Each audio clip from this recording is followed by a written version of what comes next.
Hola a todos y bienvenidos a Biología de Tranquis. Llevamos ya un par de episodios hablando de la epigenética. Este es un tema peliagudo de tratar, más que nada porque distintos grupos de gente usan la palabra con significados distintos, pero esta temporada hemos ido deshaciendo el nudo, de definición más estrecha a más amplia. En el primer episodio hablamos de su uso como referencia a la diferenciación celular durante el desarrollo. Si queremos construir un organismo, tenemos que crear muchos tipos de células diferentes a partir de células madre embrionarias. Esto se consigue regulando lo que se llama la expresión de los distintos genes, es decir, cuáles de ellos usa cada célula y con cuánta frecuencia. Todas nuestras células tienen dos copias enteras de nuestro ADN, pero una célula del cerebro y una del hígado usan genes diferentes, al igual que unos estudiantes de biología y economía necesitan libros distintos para sus asignaturas, aunque ambos tengan acceso a toda la biblioteca de la universidad. Por otro lado, vimos también una definición de epigenética más amplia, que se refiere a aquellos procesos de regulación de la expresión genética que tienden a persistir en el tiempo. Normalmente se incluyen dentro de estos procesos a las modificaciones en la forma en la que se empaqueta la hebra de ADN, que está en un estado más compacto si los genes no se están utilizando mucho, y está en un estado más abierto si se están utilizando más. Se incluye también la metilación, que es la colocación de señales en forma de grupos químicos metilo directamente en la cadena de ADN. Sin embargo, también vimos en el episodio pasado que estos procesos no son los únicos que se usan para regular los genes. La expresión de los genes está cambiando constantemente en respuesta a señales externas e internas, y los fenómenos epigenéticos ocurren constantemente como parte de esta regulación genética normal. Hoy vamos a acabar con estos distintos usos de la palabra epigenética y vamos a acabar por el tercero, sobre el que se ha escrito mucho en prensa generalista y divulgativa, pero que por ahora es algo bastante hipotético. En esta definición, la epigenética se refiere a cambios en la expresión de genes que son heredables entre generaciones, sin que ocurran cambios en la información genética en sí, es decir, sin que haya mutaciones. Esta definición de epigenética se ha usado mucho en artículos de prensa y obras de divulgación, de forma la verdad muy sensacionalista a veces. Incluso en artículos científicos he tenido que leer a gente que habla de la vuelta de Lamarck. Lamarck fue un naturalista del siglo XIX que proponía que la evolución funcionaba mediante caracteres adquiridos. Un animal o una planta usaba más distintas partes de su organismo, y eso de alguna forma causaba cambios en su cuerpo que podían pasar a la descendencia. Lo que se propone en las hipótesis relacionadas con esta definición de epigenética es que el estrés, el trauma y la escasez dejan marcas a nivel biológico en nosotros, que nuestros hijos pueden heredar sin que haya un cambio genético asociado. La epigenética es el mecanismo al que se recurre, y la que constituiría la venganza de Lamarck, como se titula un libro al respecto. Específicamente, la gente que trabaja en estas hipótesis se centra mucho en la metilación. La idea sería la siguiente. El patrón de metilación de los genes de una célula dada afecta a la expresión de esos genes, y el conjunto de la expresión de los genes de todas las células del cuerpo influye sobre nuestro metabolismo y sobre nuestra salud.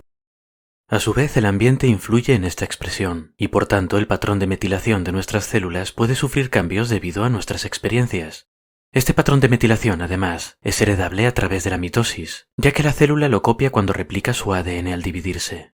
Y si es heredable a través de la mitosis, ¿por qué no a través de la meiosis también? Quizá esa información ambiental en forma de metilación puede acompañar al ADN de nuestros óvulos o espermatozoides y pasar al cigoto. El nuevo organismo, entonces, vendría ya influido por esta metilación, con cambios en su expresión genética, su aspecto, su metabolismo y su salud, causados por esas experiencias que tuvieron un impacto en sus padres. Según esta hipótesis, nuestras experiencias, nuestros cambios o nuestros traumas pueden afectar a nuestra descendencia, y sería posible, por tanto, adquirir caracteres que no están impresos en nuestro ADN y pasarlos a las siguientes generaciones. Todo eso sin recurrir a los procesos más normales, entre comillas, de evolución, como la mutación o la selección natural. Hay una serie de estudios muy famosos que se ponen siempre de ejemplo como evidencia a favor de esta hipótesis, los de la hambruna holandesa. La hambruna holandesa, como el oyente avispado ya habrá deducido, fue un episodio de hambruna grave que ocurrió en Holanda. Específicamente ocurrió durante la Segunda Guerra Mundial, debido a un bloqueo de suministros por parte de los alemanes. Fue un invierno terrible para la gente que lo pasó. Miles de personas murieron y millones pasaron mucha hambre. La buena noticia es que una vez se levantó el bloqueo, la dieta de la gente afectada mejoró rápidamente, y esto es lo que convierte a esta pobre gente y a sus hijos en gente valiosa para la ciencia. Resulta que justo antes y después del bloqueo tenemos a gente con buena dieta mientras que exactamente durante el bloqueo tenemos a gente expuesta a hambruna. Y durante esta ventana crítica, pese a las condiciones difíciles, la vida siguió abriéndose camino. Hay una generación de holandeses nacidos de madres que los gestaron durante ese periodo crítico, mientras que sus hermanos, un poco mayores y un poco menores, tuvieron mejor suerte. Sin embargo, ambas variedades de hermano holandés, el hermano gestado en hambruna por un lado y el hermano gestado en normalidad por otro, comparten mucho de su ADN. Esto nos permite observar si existen efectos específicos en la salud y en el fenotipo general causados por esa exposición prenatal a la hambruna. Además, tenemos amplios datos e historiales médicos muy minuciosos de esa gente, que a su vez ya tiene alrededor de 75 años. Hemos podido seguirlos toda su vida. Esta es una muy buena oportunidad, aunque haya nacido de la tragedia.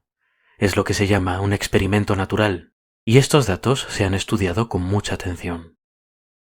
Y efectivamente, los estudios de la hambruna holandesa han encontrado que la gente expuesta a este tipo de condiciones en ciertos momentos de su desarrollo embrionario muestra diferencias con respecto a sus hermanos gestados en condiciones normales. Se han explorado todo tipo de enfermedades y desórdenes con diversos grados de éxito, pero los resultados más consistentes están en una mayor incidencia de problemas metabólicos.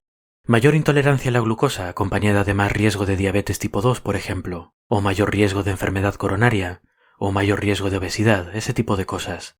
Y en los últimos tiempos, al analizar su sangre, un estudio encontró que las personas que habían sido afectadas por estas hambrunas tenían un patrón de metilación un poco distinto al de sus hermanos que no. Algunas de estas diferencias, además, se encontraban en genes relacionados con funciones energéticas y metabólicas. ¿Tenemos aquí quizá un ejemplo de herencia epigenética?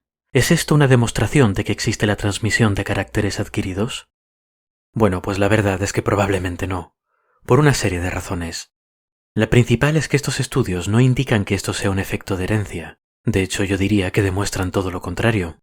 Este efecto no se vio en todos los hijos de la gente expuesta a la hambruna. Solo aparece en aquellos gestados durante la hambruna.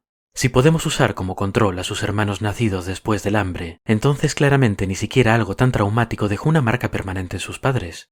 De hecho, esto no necesita ningún tipo de herencia epigenética para explicarse. La gracia de estas hipótesis de epigenética es que hablan de regulación genética que persiste después de que las condiciones que causaron los cambios desaparezcan. Pero esto no es lo que vemos aquí, ¿verdad? Estos niños de la hambruna estuvieron directamente expuestos a las condiciones hostiles.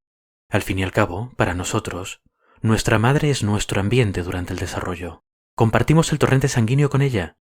Y aunque entre nosotros y nuestras madres hay una barrera que filtra algunas cosas, muchas otras pueden cruzarla y afectarnos. Cosas internas como hormonas de estrés o externas como el alcohol pueden afectarnos directamente mientras estamos en el útero sin necesidad de apelar a mecanismos epigenéticos sin determinar.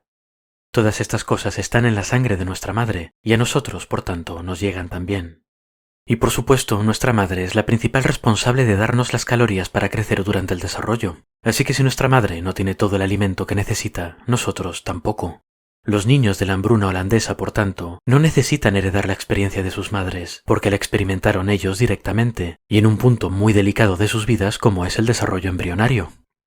Este tipo de fenómenos no son nada nuevo en biología, incluso si dejamos aparte la gestación de mamíferos. Las hembras en general tienen mucho impacto en su descendencia, porque el caldo de la primera célula que va a formar el embrión es suyo, junto con el primer juego de proteínas, ARN mensajero y otra maquinaria celular que hace falta para comenzar todo el proceso de desarrollo con buen pie. Así que a veces la genética de la hembra puede tener efectos en el desarrollo de su descendencia. Y no solo la genética, sino otras cosas como la cantidad de nutrientes que puso en un huevo, o el lugar de anidamiento que escogió, o el tipo de cuidados que le da a sus crías.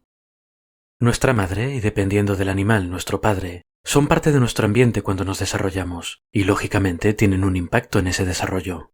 En humanos este impacto se multiplica muchísimo debido a que tanto nuestra madre como nuestro padre pueden participar en nuestra crianza durante muchísimos años, y a veces quienes nos cuidan ni siquiera son nuestros padres biológicos. Esto nos da un juego de influencias complejísimas. Hay genética, pero también las experiencias de quienes nos crían, nuestra cultura, nuestra sociedad, todo tipo de factores. Quizá, por ejemplo, las madres holandesas tienden a tratar distinto a su pobre hijito gestado durante la hambruna que al siguiente que tuvo más suerte. Todo este tipo de factores pueden influir en nuestro desarrollo embrionario y juvenil. Son parte de nuestro ambiente. Y como vimos en el episodio pasado, el ambiente puede influir en la regulación genética. Y esto, a su vez, puede verse reflejado en la metilación. Nada de esto es especialmente novedoso en biología. Los efectos maternos son algo conocido, y la regulación genética en respuesta al medio ambiente, como vimos el episodio pasado, también. Si existe una herencia epigenética, por tanto, estos estudios no tienen la capacidad de separarla del resto de influencias. Ya hay una serie de explicaciones normales y plausibles para los fenómenos del tipo de la hambruna holandesa, consistentes con fenómenos de la biología que ya sabemos que existen. Así que los partidarios de la herencia epigenética tienen bastante trabajo que hacer todavía para demostrar su hipótesis. ¿Y qué es lo que tendrían que demostrar entonces? Bueno, lo primero que necesitarían es encontrar a gente que haya sufrido un impacto ambiental que haya resultado en cambios epigenéticos, y que estos cambios no sean fácilmente reversibles. Al fin y al cabo, si tu epigenética tiene la capacidad de cambiar en respuesta a la hambruna, por ejemplo, ¿por qué no va a volver a cambiar cuando haya abundancia?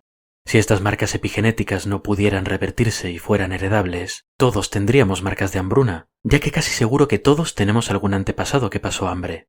Y lo mismo con otras cosas como el estrés. Todos tenemos en nuestro árbol genealógico a gente que ha sufrido mucho estrés y mucho trauma, así que ¿por qué no todos tenemos las marcas que los acompañan?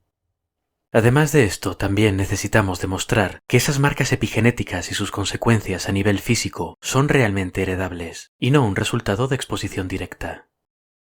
Esto quiere decir que si una mujer ha estado expuesta a la hambruna, sus hijos gestados durante la hambruna no cuentan, porque vivieron ese impacto ellos mismos. Es más, los hijos de esos hijos tampoco cuentan necesariamente, porque las células que dan lugar a los gametos se forman también durante el desarrollo embrionario, y están expuestos por tanto a los mismos tóxicos e influencias que el resto del embrión.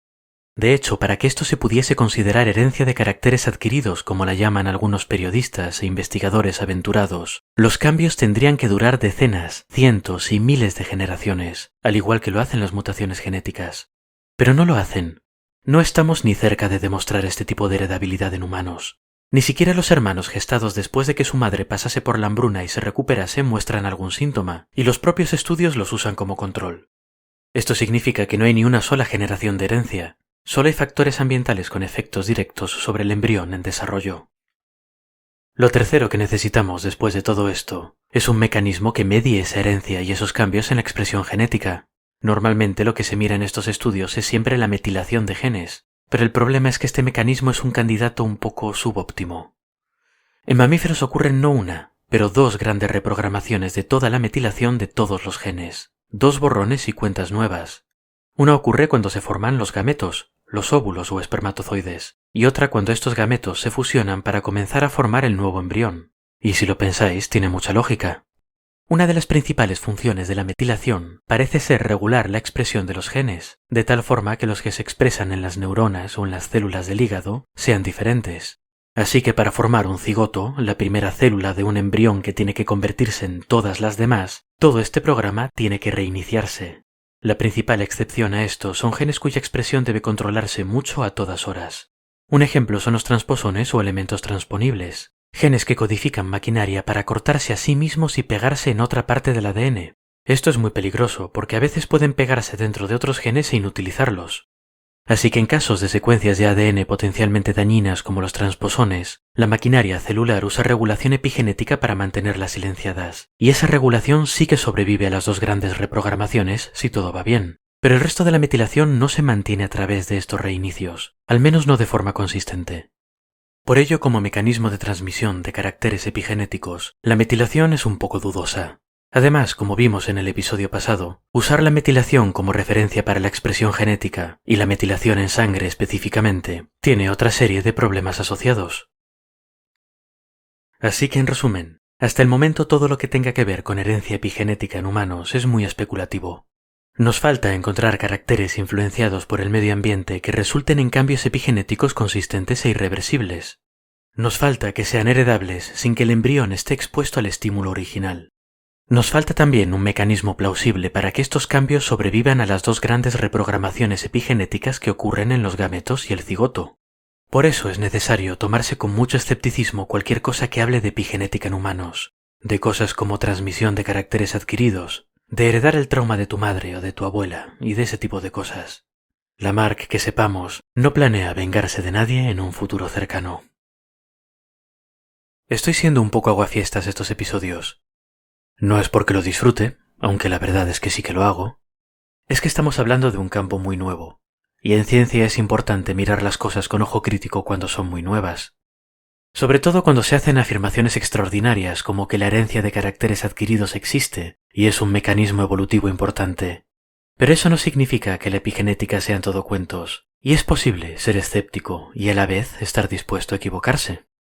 Los estudios en profundidad de la biología de organismos no humanos nos revelan algunas cosas muy interesantes sobre este fenómeno. Por ejemplo, sabemos que hay genes en ratón cuya expresión está modificada por sus niveles de metilación, que a su vez pueden depender de la dieta de la madre durante el embarazo. Como vimos antes, esto no es técnicamente herencia, pero es un ejemplo de un cambio en expresión causada por metilación cambiada a su vez por el ambiente, que en este caso es el organismo de la madre ratona. En plantas también existen genes que se ven afectados por su estado de metilación, y en algunos de estos casos sí que se ha visto que se pueden heredar a través de varias generaciones.